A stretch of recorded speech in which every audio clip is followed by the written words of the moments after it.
Welcome all to the Long Island University Brooklyn campus webinar. This is an online international students orientation. Okay, we're going to move forward and I'm going to show you what the agenda for the morning or evening or afternoon, wherever you are in the world, what we will be talking about for today. The webinar is going to be approximately an hour, and I will go through some information, and at the end I will take questions and I'll be able to answer them to the best of my capabilities, which, if you don't all stump me too much, but I think we'll get through this. So moving forward, let's see what the agenda for today holds.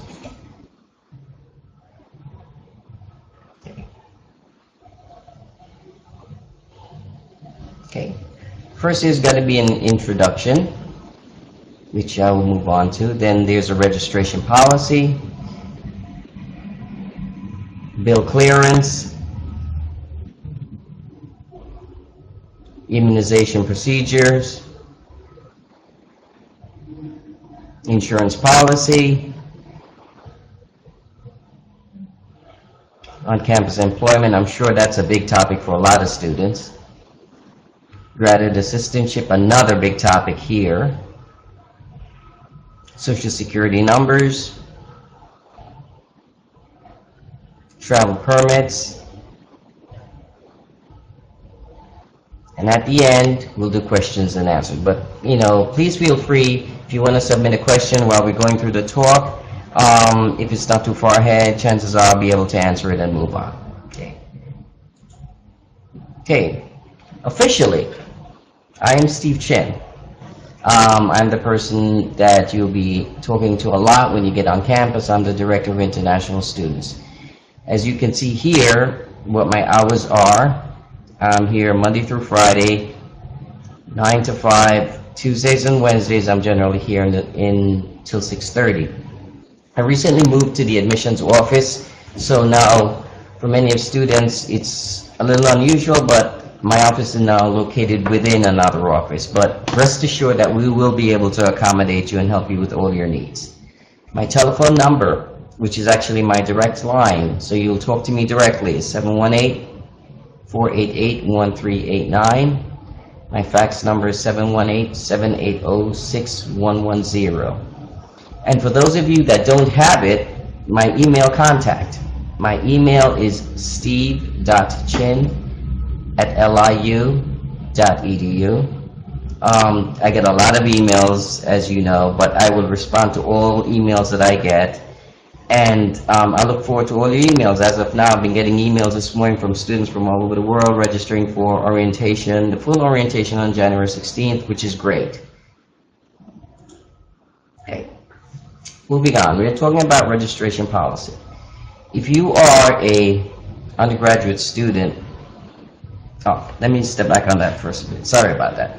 Registration. When you get to the United States, the first thing that you have to do is register with the International Students Office. And you will need to complete a student information form. This will become a permanent file for you here in the International Students Office. Okay? The form is available here, which you will get on the day of your arrival when you come in to see us. You will need your passport, your original I-20, and your I-94. Your I-94 document will be something that you can either print, or if you have your passport, we can print it for you. And what it is when you land at the airport, you'll be issued a number, and a customs officer will tell you that you will need to print that document when you get home. If you don't have a printer, or you're not computer set up at home, when you bring your passport, we can always print it here for you. It's not a very big issue. Okay? Third, each fall and spring semester, an international student must register for full course line of study. That means if you are an undergraduate student, you will need to be 12 credits per semester. If you're a graduate student, you'll need to be 9 credits per semester. You're more than welcome to take more if you can handle the course load, but those are the requirements that is considered full-time. Keep in mind that you're an international student, so you have to be registered full-time through your entire course of study. It is a requirement by the United States government and to maintain your legal student status. Okay? At the beginning of the semester, like I said before, you must be full-time. There are no exceptions to this rule. All right? Okay, bill clearance. I was in the chat room earlier today and I had a couple of questions about that. Bill clearance, okay. When you register for your classes, you should be able to see what the total cost of your tuition and fees is for the semester. It includes all your insurance, all your your activities fees, your student life fees, your lab fees if you have any, and what the total will be. You need to clear your balance for your tuition and fees within the first 2 weeks of school. Okay? This will allow you access to everything, and it will save you a lot of problems when you're trying to get around campus and you get into classes and you're checking in and they're saying, well, you have to clear your bill, you need to do that. This is something that needs to be taken care of within the first 2 weeks, okay? Payment for your tuition and fees can be one of two ways. It can be through a credit card, or if you're coming from home, if you have a bank draft made out to Long Island University. Ladies and gentlemen, please make sure that your bank draft is made out to Long Island University and not another university and crossing it out and writing Long Island University. That will not work. You need to have it specifically made out to Long Island University. Also, if some of you have a checking account or a relative is paying for your tuition and fees, you can also use a check if the account is here in the United States. Okay? That must be done within the first 2 weeks. And like I said before, the university will also accept credit cards. Ladies and gentlemen, this is a university and we do not accept cash. I know it might sound a little unusual to some of you, but because of what the cost of tuition is, we do not take cash.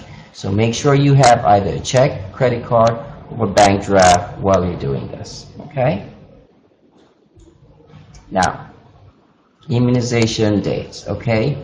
You need to be immunized for measles, mumps, and rubella. You should have your immunization forms completed by the time you get here. You should also have all your proper documentations, your doctor's notes, your immunization approvals, whatever it is required on the form, okay? This form needs to be submitted to the University Medical and Health Services within the first 2 weeks of arrival. If you don't have all the shots that are required, the immunization the University Health and Medical Services will be able to help you with that. In other words, how to get your immunization shots, where you can go to get it, how long do you have to get the information into them. Keep in mind that this is something that needs to be taken care of within the first 2 weeks. Reason being is if you don't, then there will be a charge for this. And ladies and gentlemen, you really don't want to incur any additional expenses while you're attending school here. You want to have everything easygoing, easy flow. You submit your documentation on time. The University Medical and Health Services is also located, actually it's right across the street from campus. It's not very far. This is not a very big campus. Everything is within buildings, so you're able to get around from one building to the other. They're actually right across the street. And so it doesn't take no more than 5-10 minutes to walk across the street, to give them your documents, make sure that they have everything is okay, and you get your approval, and you should be on your way. Okay? All right. Okay, the insurance policy. As an international student, you will be required to have insurance while you are here studying in the United States. Okay? University provides insurance for all international students. We do give you the option of waiving the insurance. but you will need to waive your insurance by February 15, 2015. Okay, that is the deadline. Ladies and gentlemen, please adhere to the deadline if you have insurance. You can only waive your insurance if you have coverage from another company that is comparable. Okay? Information on what LIU's insurance is carried by a company called Gallagher Coster, and their website is www.gallaghercoster.com/LIU. It talks about the policies, it talks about what's covered, what's not covered, insurance waivers, everything. The waivers are done online, and it's a time-based portal. So once February 15th gets here, if you have coverage and you have not waived it, you will be charged the university insurance. At this time, for this semester, the insurance is $1,992. And it will cover from August 15th, well, in your case, for you guys that are here, insurance coverage will be from January 20th until August 15th, 2015. Okay, it covers right through the spring semester, covers you through the entire summer. Okay. Again, like I said before, this is a time-based portal. If you have your coverage, make sure that you file your waiver on time. And when you do, when you file your waiver, make sure you print your notice that you have filed a waiver, because that will be your only proof that you have submitted insurance waiver information for that. In case there's a discrepancy with it, you have your proof. I cannot stress this more, that you need to have that proof printed at the end. Okay? It's very important that we do that. Now, on-campus employment. Okay, let me just go into what I have written here. An international student may accept on-campus employment at the university without prior approval from the United States Immigration and Naturalization Service. Such students will need authorization from the Office of International Students. All students granted permission to work on campus can work up to 20 hours per week when school is in session, and up to 40 hours per week when school is out of session or during breaks. Maintaining full-time status is required while the student is in attendance, and it doesn't interfere with the academic program or progress. So, that's how it works for on-campus employment. Okay? Usually what we have, or what is called budget work, for a lot of students where departments are hiring left and right to get students to do cover certain areas, and that's when you're allowed to do up to 20 hours on your budget work. All right? Okay, graduate assistantships. This is another form of what we call budget work, but it comes in two forms. The first form is, if you get a graduate assistantship, usually it involves working with the department, and you get a contract. And it either covers your tuition, maybe one class or two classes, 3 or 6 credits, or it might be a combination of coverage for a class and you get a stipend, a small check, to cover some of your expenses. It varies from department to department. Okay? The person that handles all graduate assistantships is Dean Maria Vogelstein, and she's located in Connelly College in that office. Graduate assistantships, like I said before, are offered through a contract basis program. And there's a website here which has information on graduate assistantships with the application form, what is required if you're an international student. Generally, for when you apply for a graduate assistantship, you will need to provide a resume so that they can review your qualifications and see what is available, or if there's anything that meets a requirement for a department that they're looking for. Ladies and gentlemen, graduate assistantships are very competitive and very tough. And I'd like to emphasize that while they are offered, there's also the realization of the fact that you guys are coming in the middle of the semester, so A lot of positions are already filled, so there are probably not many left over at this point. Usually the influx is in the fall semester, but do not give up hope. Make sure you get your applications in and see where it leads, okay? You can speak to Dean Vogelstein on that. Okay? What are graduate assistantships? Here it is. Okay, graduate assistantships can be in the form of tuition awards that are deducted from graduate students' bill. For every 3 credits of tuition paid, students give 5 hours per week of service. Or graduate assistantships can be in the form of stipends payable by check to the graduate student, usually on a monthly basis for the entire semester. Now, what that means is, like I stated before, if they are only covering your tuition, they will pay for 3 credits and you work 5 hours. Okay, now the stipend is what we call money, and they will pay you with a check.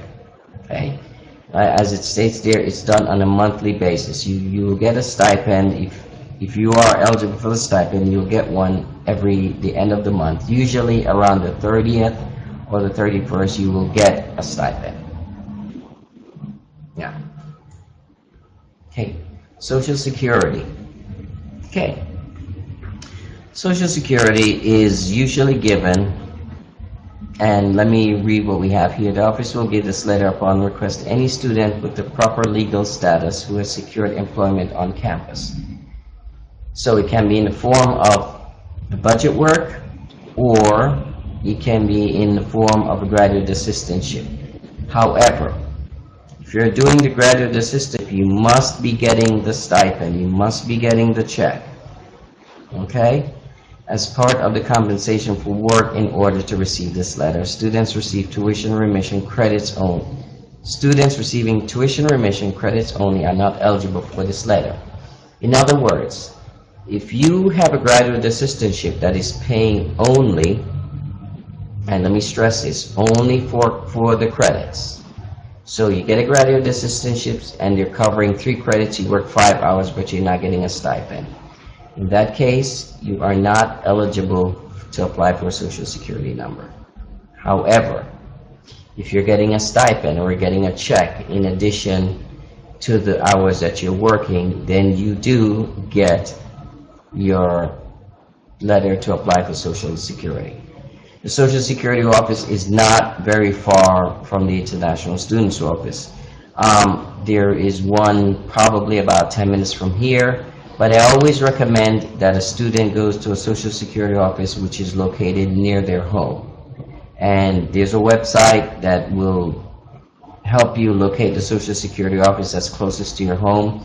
Of course, being at the office that we are, we will be able to assist you with that. You can go on the website, we put in your zip code, we find out where it is, and you can apply for it there. Okay? Now, travel permits. This is a thing that we touch upon. On the back of your I-20, there's a signature there's a space for me to sign for you to travel. That space is what we sign when you decide that you need to travel. Keep in mind that you should be traveling during the breaks. And these are the breaks that we have. Being that you're coming in for the spring semester, your breaks will be what we call spring break, and that is in the middle of the semester. And also during the summer, you're allowed to travel. As the year progresses, there are other breaks that we have. Thanksgiving, the Christmas break, those are holidays or times that you're allowed to travel generally. Okay? We stress that students do not travel unless absolutely necessary when the semester is in progress. Okay? For you to travel, you will bring your I-20 to us. We will look in the SEVA system. We will check your number, make sure that your record is active. If it's active, we will sign your I-20 for you to travel. A signature on the back of the I-20 is valid for 1 year. And it states it on the back of the I-20. As of now, since you're incoming student, there is no signature on the back for travel because you are initial students. These are new. You're coming in. So your I-20 will have a program start date of January 20th, I'm sorry, 2015. And so that date has not arrived yet, so you don't need a signature for travel. Once that date has come and passed and you're in the United States and you need to travel, then, like I said before, we'll check your CVIS records, we'll sign the I-20, and, oh, one more thing. If you're traveling, make sure that you're registered for the following semester. That does help. Okay. Now, moving on.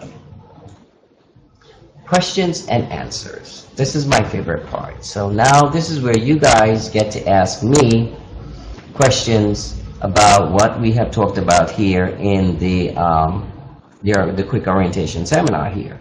I'm welcoming all questions. I'm not looking at the chat room right now because I'll go back to that at 6 o'clock. So if you want to put in a question, just put in a question here. I will read it out and I will answer it here verbally. I will not be typing the answers.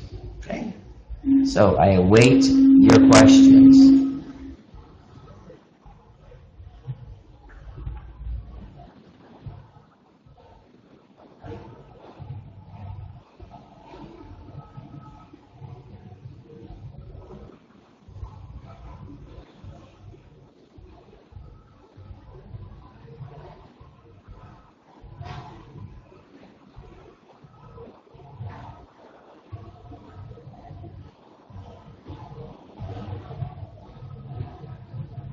Okay, let me touch upon registration for some of you guys that haven't registered or thinking about registering.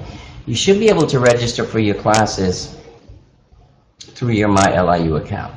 You also have the option of, when you get here, to visit your department, get your registration material, register for your classes then.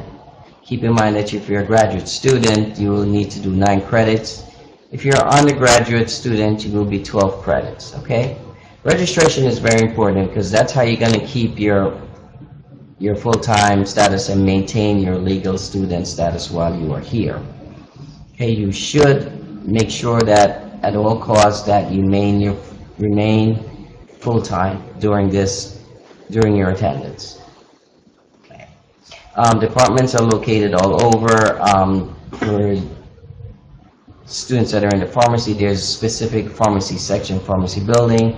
For the students that are pursuing the sciences, chemistry, biology, microbiology, physics, they're located in the Metcalf building. For the students that are in the arts, the media arts, the music majors, your department is located in the in the humanities building. Sorry.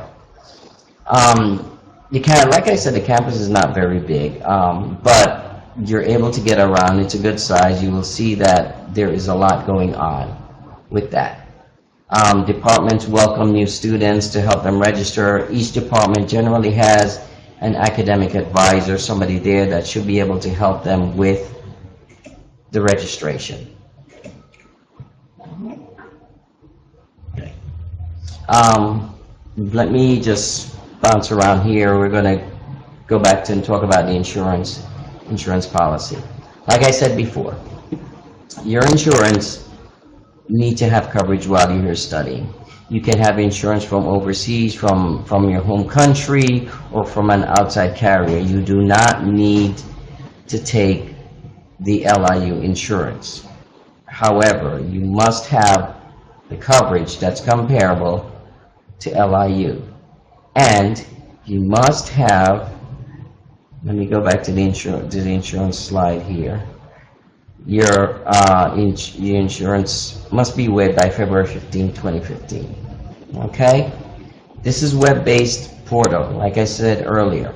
So make sure that you have your coverage, whether it's from your government, if you're sponsored by your government, or you decide to use an outside company, and you have the policy number and the policy information, or you're bringing insurance from home, you go to the GallagherCoster.com/LIU, you create your profile. You should be able to log in to that site with your LIU email and your LIU password. That's how the system is designed. You put in your information for the insurance waiver, you hit send, you make sure that you print your receipt on that you have submitted a waiver.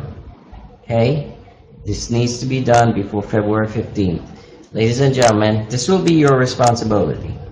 Okay? And I cannot stress that enough, because many times students have had their insurance and then they did not waive it, and then they come after the due date and say, well, I have insurance, now I'm being charged for it, I need to waive it. Unfortunately, we're not able to do that. So keep the date in mind, keep the insurance policy in mind, LIU's insurance policy, and get it done if you do have it. Okay? If you do not have any outside insurance, you are required to take the LIU insurance. Okay? Your insurance card, if you choose the LIU insurance, your insurance card will come to you in the mail. If you're not able to, or if you have not received an insurance, then when you log into your GallagherCoster.com/LIU and you go into your account, you will be able to print your insurance card online. Print it out, and that's it right there. Okay, I have a question from Aparna. Sir, where do I find the semester tuition and fees details at my LIU account? When you register for it, it should have shown you what your cost of your tuition and fees is. There should be a link for that. I will be honest, Aparna, I haven't looked at my LIU account, and I'll be honest, I haven't used my LIU account in about 10 years. So I know they made some changes to it, but it should be listed there. So if you're having difficulty with it or trying to find it, send me an email with your 100 number, and I will look into it for it, and I will get back to you by email. But it should be there in your My LIU account. You should be able to see what the cost of your tuition and fees is. Okay?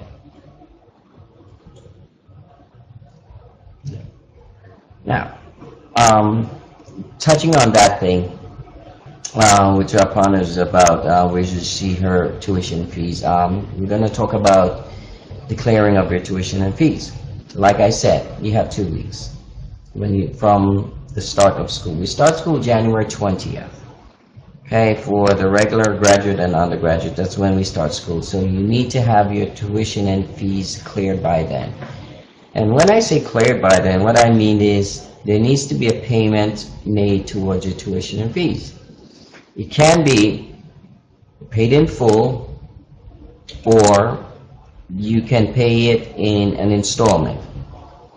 Installments, what is required when you visit, you will have to visit the bursar to do that. And you will pay half of what your total tuition and fees is. The balance is divided up into 3 payments due generally on the 15th of every month. So for instance, you're starting school January 20th and you decide to use the deferred payment plan. You will pay whatever your tuition and fees is, whatever amount is. For instance, it's $15,000 for the tuition and fees. You will pay them $7,500 as your down payment. Your balance of $7,500 then will be divided up into 3 payments, which is due on the 15th of every month. So your next payment will be due on February 15th, March 15th, and April 15th. Okay? So that's when it's due. All tuition and fees need to be paid in full by the end of every semester. Since you guys are coming in January, the end of this semester here will be in May. It's somewhere around May 15th, May 16th, somewhere around there. I have to double check the dates on it for tuition and fees. That's when the end of the semester is. Okay, so keep in mind that's when it's due.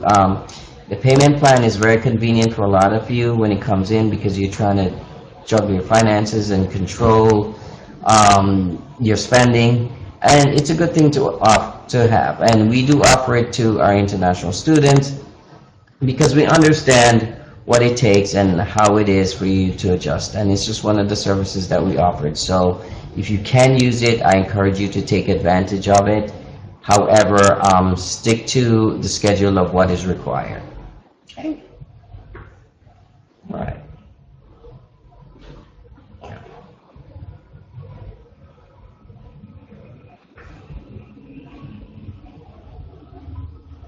Okay, we have another question here. Okay, I have from Pooja Shah.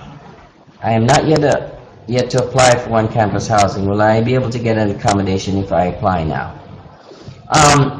Pooja, they should be able to accommodate you on this. The people from Residence Life and Housing are very accommodating, especially when it comes to international students.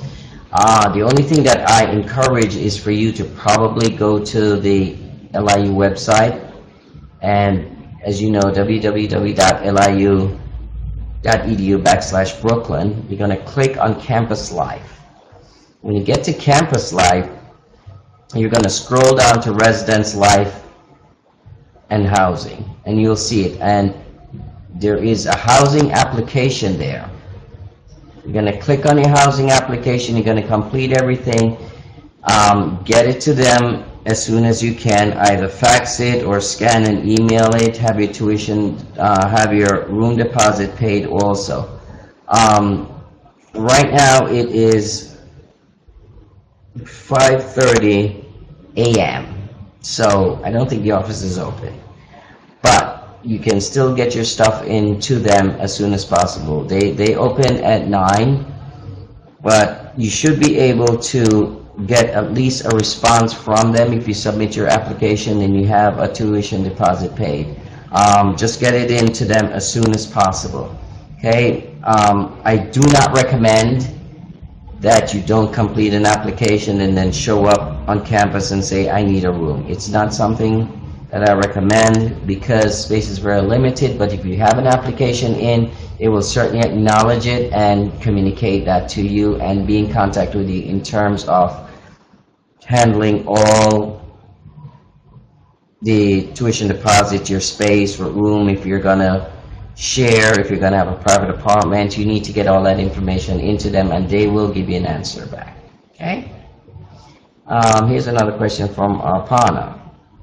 Thank you, sir. I cannot find the classes to either register online in my LIU account.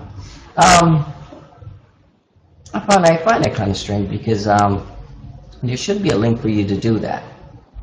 I will look into a student account and further on to see where that link is. And like I said before, I haven't looked at it in a while, but if you cannot register online, that's quite okay. When you get on campus, you can register for your classes then. As for a lot of you coming in as first semester students, there are a lot of classes that are offered to accommodate first semester students that are starting out. So there's a lot of sections that will be offered.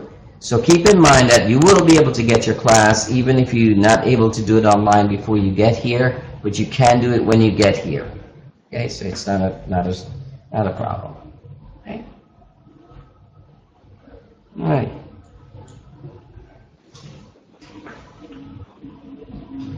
Okay. Keep the questions coming, ladies and gentlemen. We still have some time here. I don't mind doing all of this for you. Like I said before. Oh, and let me say one thing as I'm in the broadcast here. Personally, I want to thank you for choosing LIU. It's a great school. You're going to have a lot of fun here. One of the great things is that now that you've seen who I am, and I don't know what any of you guys look like, I will get to meet you all when you get here. I look forward to having you all here.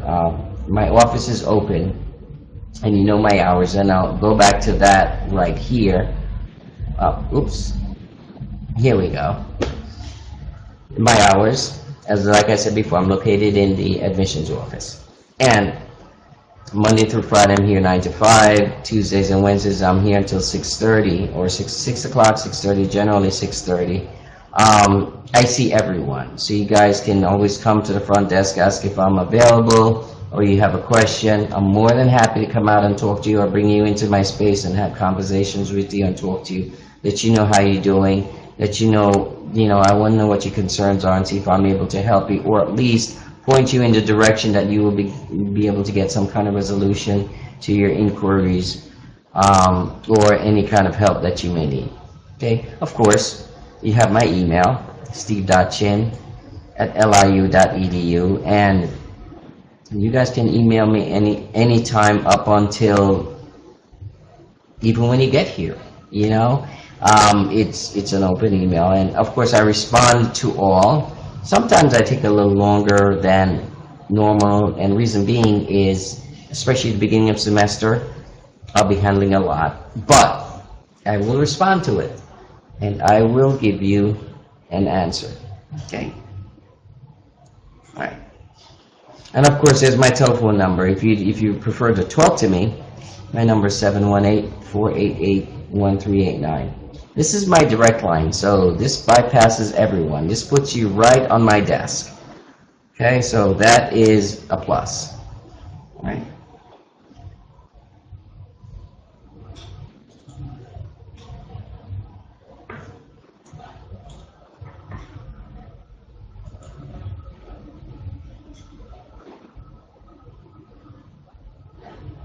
Okay. Just to give you all a heads up on it, you all know of the official orientation for international students, which is January 16th, 2015. And that orientation will be in the Library Learning Center, 124, from 10 a.m. to 12 p.m. And we're asking you to come to this, I'm not asking, I'm going to tell you all to come to the orientation. We're going to go into detail, a lot more information of what was presented here. It's also very useful information. There'll be additional things too. You'll get to meet students that are in attendance. You'll get to find out about the activities. You'll get to find out more about what it is to be a Brooklyn LIU Blackbird. There will be a breakfast at the orientation in the morning with coffee and tea and danishes and all that fun stuff. And the orientation will be 2 hours. At the end of the orientation, there's a luncheon. And the luncheon will have, that's where you'll meet fellow students, and they'll talk about student life here at LIU, other services that's being offered, everything from tutoring services to students that want to maintain their religious faith. We'll have people talk about that. We'll talk about the activities that are on campus. We'll talk about LIU and the athletics department, which is very big here. So there's games on campus, there's basketball games, there's softball games, there's soccer games. So they will be talking about that. All right, and at the end, there will be a trip to the Empire State Building, which is free. So that is something to look forward to. So please make every attempt to come to the orientation and sign up for your trip to the Empire State Building. It will be a great trip. It is an entire day of activities. The main thing is the orientation, which is from 10 a.m. to 12 p.m.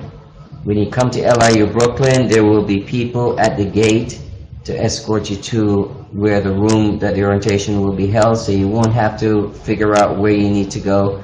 There will be somebody there to help you. Okay? So that will be another fun-filled day. Keep your calendars in mind. Set your travel plans so that you try and make it for the orientation, again, which is Friday, January 16th, 2015, from 10 a.m. to 12 p.m. The luncheon is from 12 to 1, and the trip to the Empire State Building is they will leave the university at approximately 1:30 and head out there. And again, ladies and gentlemen, this is a free trip, and this is something that's not to be missed. Okay. Now, if you if you haven't responded for the orientation, you can send me an email with your information, and or I can respond. Some students have asked me for the form for orientation, which I will send to you, or you can just send me your information to register for the orientation. And what is required for you to register, if you just want to send me an email at steve.chin@liu.edu, you will send me your LIU number, which is your 100 number. And generally, if you don't know where that number is located, you should be, if you have an I-20, it's located in the lower right hand where it says comments. So it's 100, whatever your number is. And I would need your first name and your last name, your major, your country of birth, your email, and whether you're male or female. And the reason why we're asking for some of these information is that we're trying to create a database for certain information, and so that's why we require that. But you can send all that information to me, steve.chin@liu.edu, and just saying I'm reserving my space for the International Students Orientation. All right, and that would be great. I appreciate all that have responded already. We've had quite a few that have responded. And some people, even this morning, I had 2 or 3 responses for the orientation. I've had one from John Christopher Hafner. And I got yours, and I have your space, and I printed out your documentation. I have it. I also have another one from Anatisha. I got that. So I actually got 2 this morning, which is great, and we've had quite a few here. And the orientation will be fun. You know, yes, I will be hosting that orientation too. Okay. All right. Any more questions, ladies and gentlemen? I know the questions are there, and just feel free to put the questions out there and ask. All right?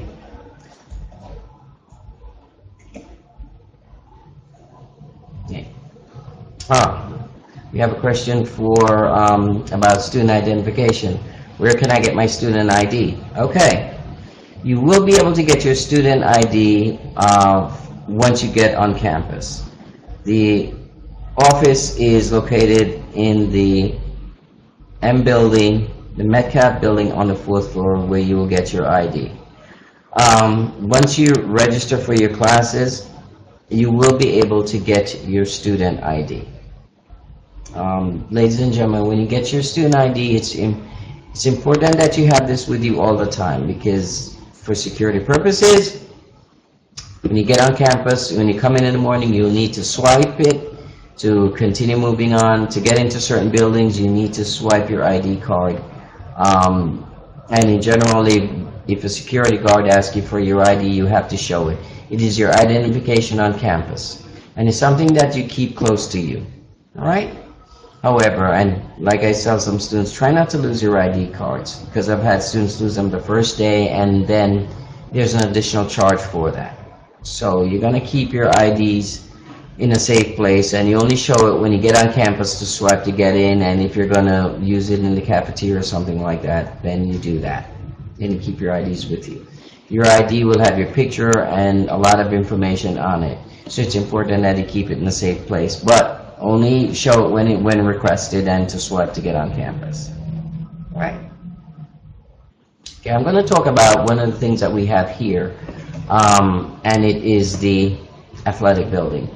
And when you're a student, whether you're an international student or not, as long as you're a student, we have a full-fledged gym here on campus. For those of you that are into fitness, there's that. For those of you that are into swimming, believe it or not, we actually do have a swimming pool on campus, and it's located in the basement of the Wellness and Recreational Center, and it's open to all students. There are lockers, there's showers, everything. It's a full-fledged fitness building. It's also where we have the basketball games for the women and the men. The volleyball games are also held there. When you come here and you get your tour, you'll be very impressed with the kind of building and the things that you can do here. We have another question here from John Christopher. How many students there on Brooklyn campus? How many graduate MBA? Okay. Christopher, total student population here at the Brooklyn campus is somewhere around, last count, if I remember, was about 7,000 student population. In terms of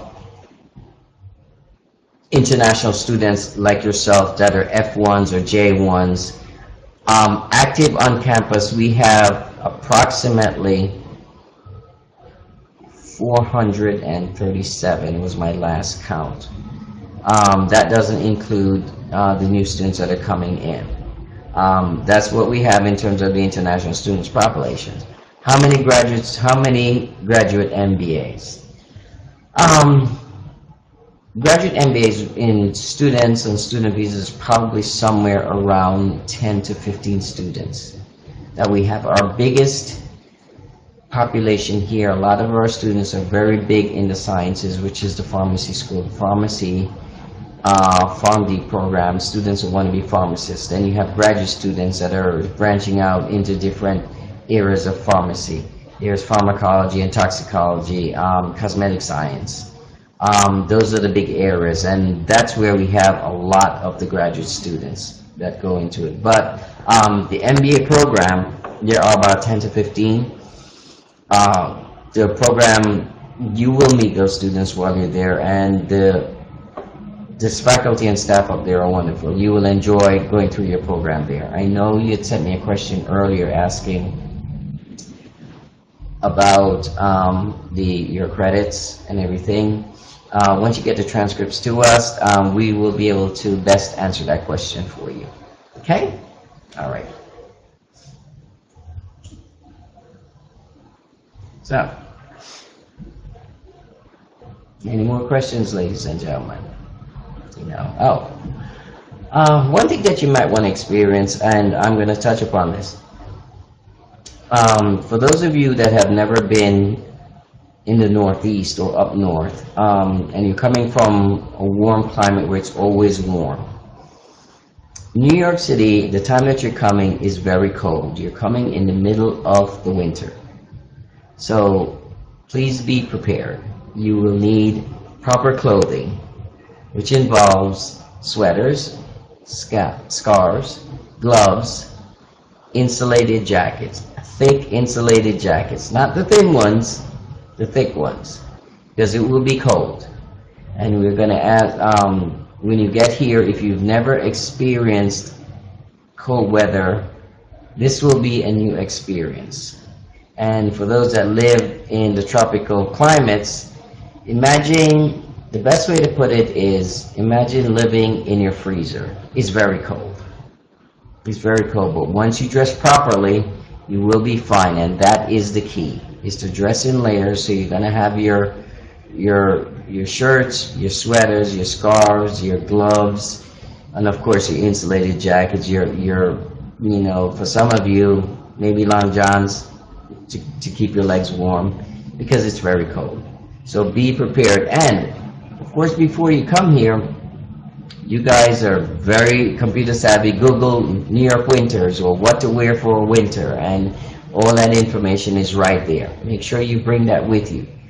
And as the year goes on, as we move into February, March, April, May, the weather will change, and it'll get warmer, and it'll get rainy, and it will change, and eventually it will get warm and it will get hot.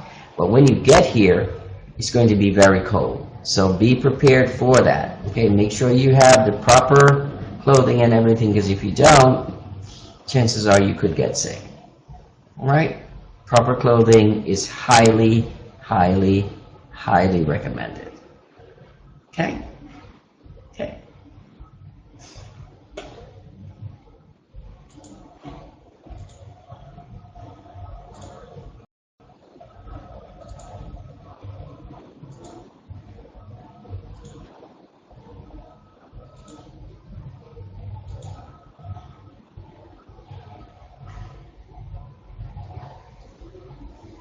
Okay, I'm going to touch back up on immunization for you guys.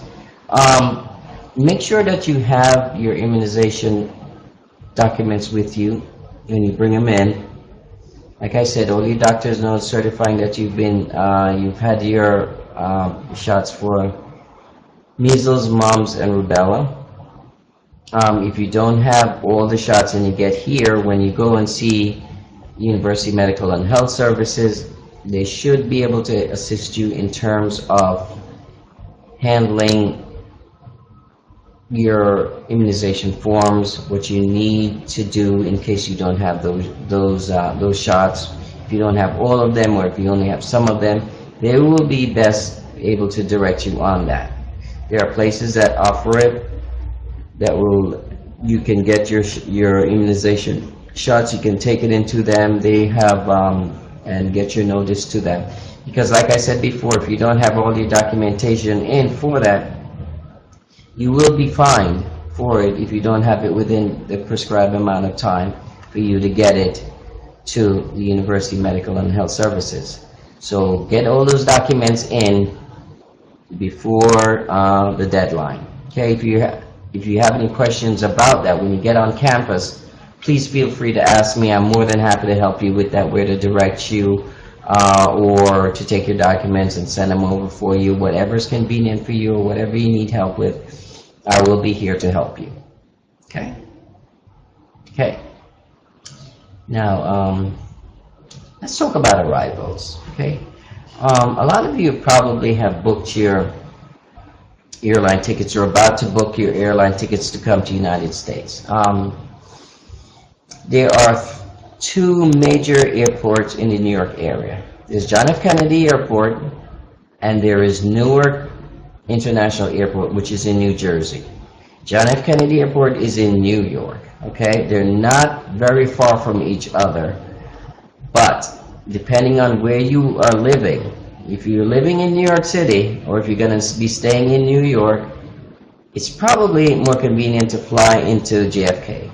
If you're going to be staying in New Jersey, then obviously Newark is the airport to fly into.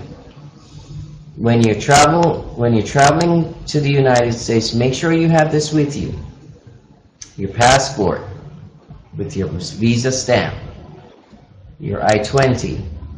Okay, make sure you keep those documents with you when you arrive at the airport. When the plane lands and you're going through customs, that's what you're going to present to the immigration officer at the desk. You'll give him your passport. He will look at it. He will look at your visa. He will look at your I-20. He will look at your CVIS number. Okay? And he's going to stamp it.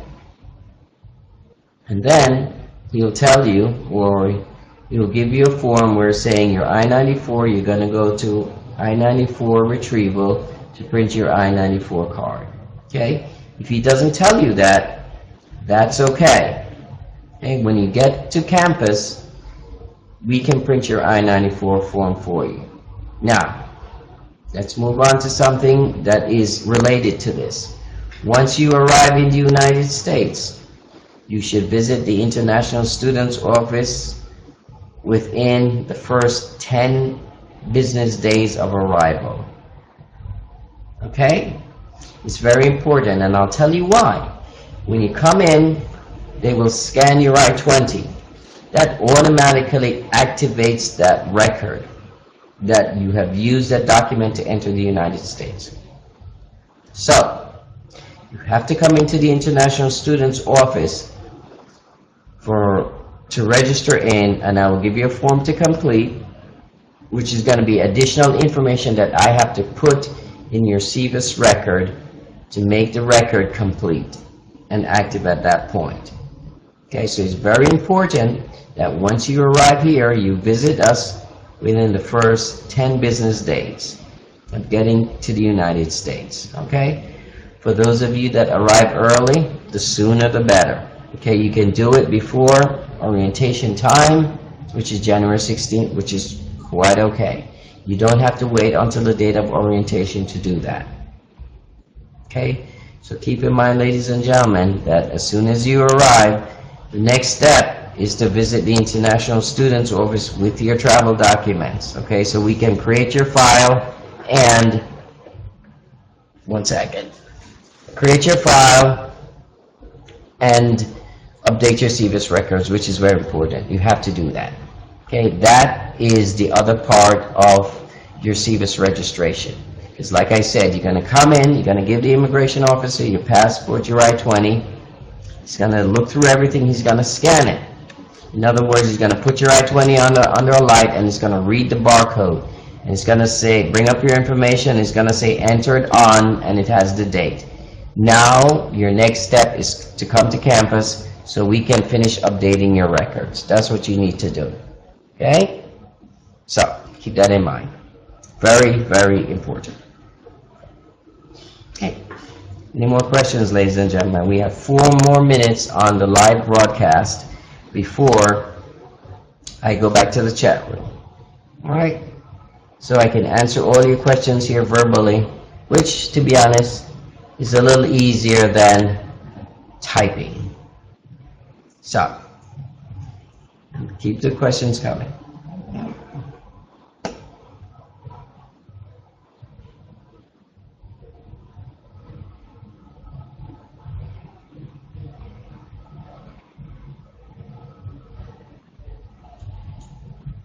Okay. Talking about travel. Since we were talking about when you're coming in, let's talk about when you can head home. Okay? Usually you can head home when we have the breaks. Spring break, which is the first break that you guys will see when you get here. The next break will be the summer, if you want to go back home for the summer. Then we have a short break in the winter, middle of winter, called Thanksgiving, which is usually just a very long weekend. It's also one of the biggest American holidays. And then we have the Christmas break. Okay? Now, for you to get your travel, for you to get permission to travel, you'll come to the office, you'll bring your I-20, we will look in the CVIS records, make sure your record is active, we will sign your I-20 on the back, and that will allow you to travel home and travel back. Okay? Your visa should also be valid while you're here studying. All right? The visa will allow you to get on the airplane, land at JFK. Your I-20 is what will allow you to get out of the airport and stay here. That's what you have to keep valid. So those two things work in conjunction with each other. All right? So that's when you're traveling home and you travel back. For a majority of you, your visa is probably anywhere between 3 to 4 years, which is the length of your study. Which is on your I-20, so I don't foresee any problems with any of you guys traveling within the next year because your visa should be valid. I know there have been some changes in terms of issuance of visas for that, so you should be good to go with that. All right? We're just asking you for you to come back on time by the time school starts. Right now, we're not going to have any issues with that because you're all initial students, so you will be coming in by the time we start school, which is January 20th. Okay. Hey. Here we have, I have another question here, and it's probably the final question I'll take before I go back to the chat room. It's from Arpana. Hello, sir. Can you provide me with the tuition fee details if I drop a mail to you? I could. If you send me your 100 number and if you're registered for your classes, I probably could look it up and find out what it is, and I can respond to you by email what your tuition and fees will be. Keep in mind that there is a flat rate for your tuition. It also helps if you tell me what your major is, so I can look it up. All right, and oh, absolutely, you can send me an email. Just send me your name, your 100 number, and I will respond to it. I will look it up and see what the cost is and respond to you by email. And as I stated before, you can pay your tuition with a draft made out to Long Island University, a check made out to Long Island University, or with a credit card. Okay, those are the 3 forms of payments that we accept here. We do not accept cash at all. The university does not accept cash, so that's the payments that you have to use. Okay. Now, We're going to wind down here, ladies and gentlemen. It is 6 a.m. New York time, and to wrap up again, I want to thank you all for tuning in this morning, or this afternoon, or this evening, wherever you are in the world. Here in New York, it is 6 a.m. Thank you again for tuning in and to be part of the live web broadcast. If you are coming to Long Island University and you do have your I-20 and your travel, your tickets, everything is ready to go and you're just waiting to get here, I want to thank you for choosing LIU Brooklyn. I look forward to meeting you all, and especially at the orientation on January 16th from 10 a.m. to 12 p.m. Don't forget, there's a luncheon, there's breakfast, there's a luncheon, and a trip to the Empire State Building, which is free, so that's something not to be missed. I look forward to seeing you all, and now I will move back to the chat room. Everyone have a great morning, evening, or afternoon, and I will see you on January 16th. Take care now. Bye.